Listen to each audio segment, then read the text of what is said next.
that is 5 riders in 8 classes, that is 40 riders. We'll have more than 100 riders in total. What is special about this race also, we shall be having a boda race, where the winners of that race will be winning a brand new TVS HLX 125 motorcycle, which is offered by a branch at TVS, which is our estimate. Ku lunaku olwo ekyenjawulo kiri nti ogyeko okuba nti no is a regional championship, kino tulina ensi 4, Uganda, Kenya, Tanzania ne Congo ezigenda okubyetabamu. Tulinayo n'empaka eza bodaboda. Tulina ababodaboda bagenda okuvugira ku kisaawe kyennyini ng'ekivugirwako piki z'empaka. Omuwanguzi agenda kuwangula boda TVS HLX 125.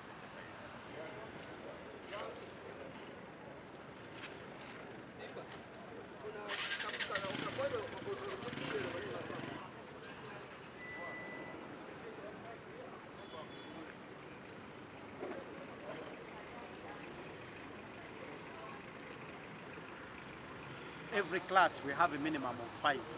So we are ready as Team Uganda to take on to the challenge that is coming from our neighbors Kenya. Many of our riders have been actually making the trip to Kenya, so they will not be riding with strange people. They know them, but we shall have the home advantage in Garuga. But also there will be teams from the DRC and Tanzania, so it will be a complete Central African Championship. So okuba nti tugenda abavuzi baffe tiimu zaffe zigenda kukompetinga n'abavuzi abavudde Kenya, Tanzania, Democratic Republic of Congo kujja wano e Garuga okwegezaamu. Kitegeeza ebintu bibiri. Ekisooka otestinga track yaffe oba eri ready okuhostinga ensendali zigenda okujja mu August mu South Africa, Namibia, Zimbabwe n'ensendali ezinaavuga film Africa. Naye ekyokubiri n'okutestinga ttiimu yaffe karakita yaayo n'obusobozi bwayo okuvuga n'okuvuganya nga ttiimu endala ezivudde mu nsendala zizze. So ffe nga FMU kintu kikulu.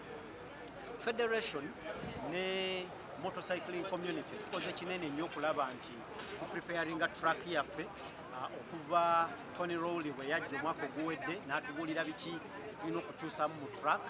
Kuva time eyo tuze tubikola era abantu ababaddeko e Garuga balaba nti tutaddewo washing bay, tutaddewo pavilion. Abavuzi bajja kunyumirwa, track eri safe, eri challenging, era n'abalabi bagenda kunyumirwa nnyo kubanga tufunamu enkyusakyusa ze tutaddemu, tulabe nti bafanzi baffe banyumirwa, n'abavuzi baffe nabo bafuna challenge ne banyumirwa.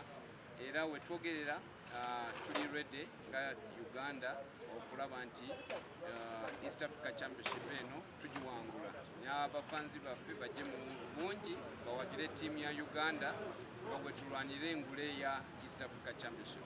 So I must say that the track is 100% ready to host the Central Africa Motocross Challenge and also the Motocross of African Nations. And as a team, as Team Uganda, I must say we are more than ready to win this series of the East African Championship. The last 2 years, because of the COVID-19 and the lockdowns, we haven't been able to have the series running. But for the first time in these 3 years, we're going to have the East African Championship Series back to Uganda. And our fans should come and support Team Uganda as we battle for the East African honors. We have a number of riders who have confirmed participation and are still confirming participation. We have more than 60 riders for Uganda, racing for Uganda. We have close to 20 riders who have confirmed participation from Kenya. We have some riders who have confirmed participation from Tanzania. And we also have some riders who have confirmed participation from the Democratic Republic of Congo.